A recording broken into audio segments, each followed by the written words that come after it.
C'est une histoire récente, mais qui comporte des séquences qui marquent fortement l'évolution qu'il y a eu dans l'aménagement et dans les métiers de l'aménagement. D'abord, l'héritage de ce qu'on appelle les 30 Glorieuses, jusqu'au début des années 70.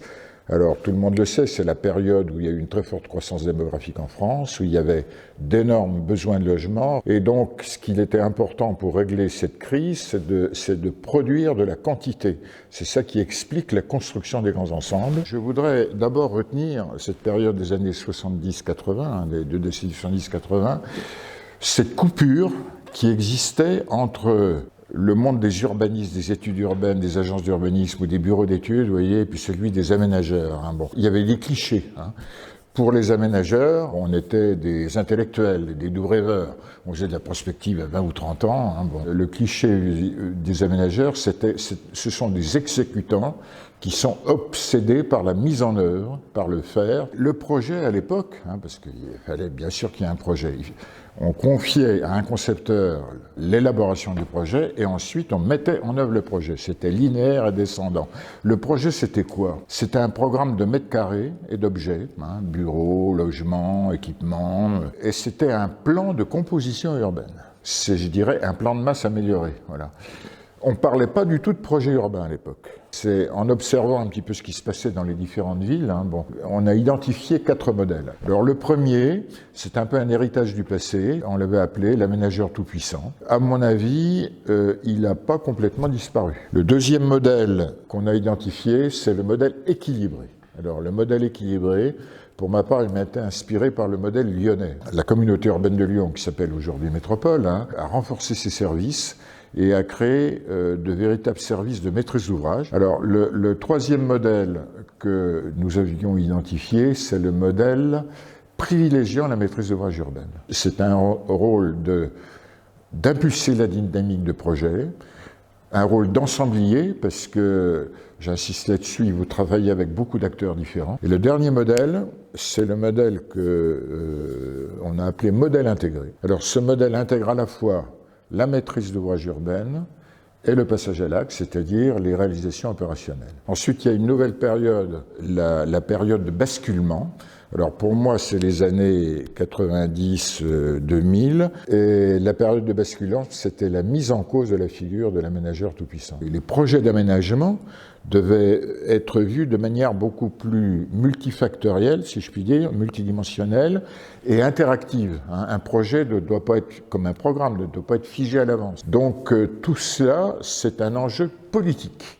Ce n'est pas un enjeu que technique, d'où l'idée de maîtrise d'ouvrage urbaine, c'est-à-dire de la nécessité de piloter des projets avec des arbitrages qui doivent être rendus en continu entre des impératifs parfois contradictoires.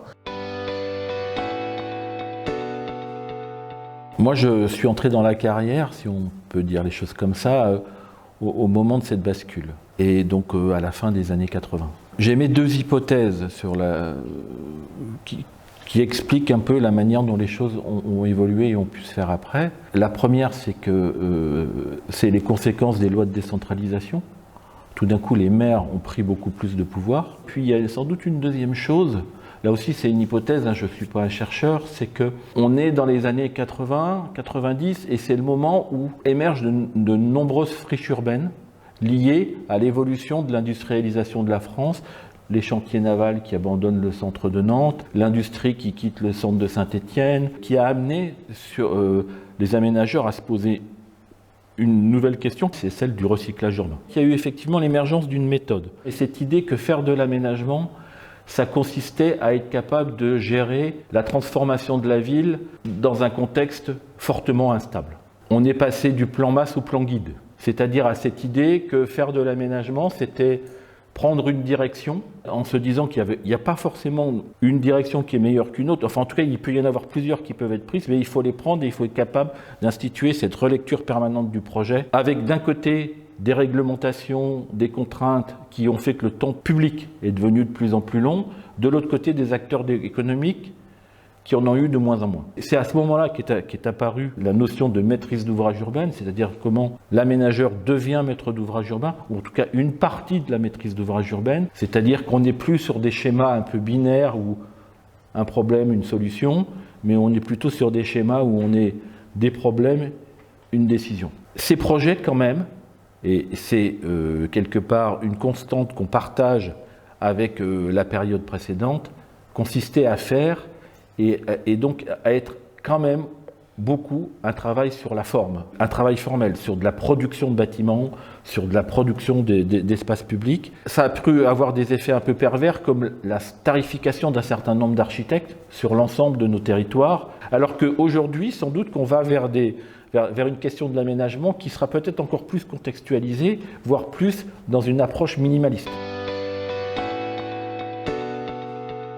L'enjeu de la neutralité carbone et de l'urgence climatique qui est particulièrement prégnant aujourd'hui va faire évoluer les besoins du métier de l'aménageur et des métiers de la ville en général. Effectivement, la question du développement, de la construction, des grands projets urbains de développement est posée à l'aune de la neutralité carbone. Nous, on voit en Suisse notamment certains grands projets d'urbanisation qui sont clairement remis en cause et mis en opposition avec ces objectifs de maîtrise des émissions de gaz à effet de serre, de réintroduction d'une forme de biodiversité de nature en ville, de préservation du cadre de vie et même des enjeux de santé publique en lien avec notamment l'espace public. Cette question de la transition écologique qui est aujourd'hui nécessaire, une évolution de la société, des modes de vie, vient questionner la manière dont on travaille en matière d'aménagement. La fabrique de la ville, la manière dont on va conduire les projets urbains, dont on va associer la population peut être une opportunité pour engager le dialogue avec la population là-dessus et peut-être activer certains leviers d'évolution des modes de vie par les éléments qu'on va aménager en termes d'espace public, en termes de construction, de programmation. Le projet urbain peut être l'opportunité, effectivement, d'initier une dynamique d'évolution de la société, ou en tout cas, on pourrait repositionner nos métiers dans ce sens-là.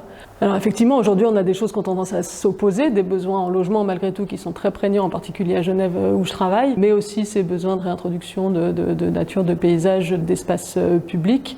Ces oppositions, elles ont tendance à générer des blocages, et ça rend d'autant plus nécessaire ces gouvernances et ces coordinations entre acteurs que des opérateurs comme les aménageurs qu'on peut connaître en France permettent probablement de faire. Donc la question de la gouvernance de ces stratégies de neutralité carbone ou ces stratégies territoriales devient d'autant plus importante qu'on a ces politiques publiques, entre guillemets, qui pourraient naturellement s'opposer. Je pense que les aménageurs devront se repositionner sur de nouveaux types d'opérations, vraiment en phase avec ces enjeux de neutralité carbone, développer de nouvelles expertises probablement techniques, peut-être pourront amener aussi des compétences intéressantes sur les questions de filière de matériaux, sur des éléments qui permettront d'intégrer ces nouveaux enjeux.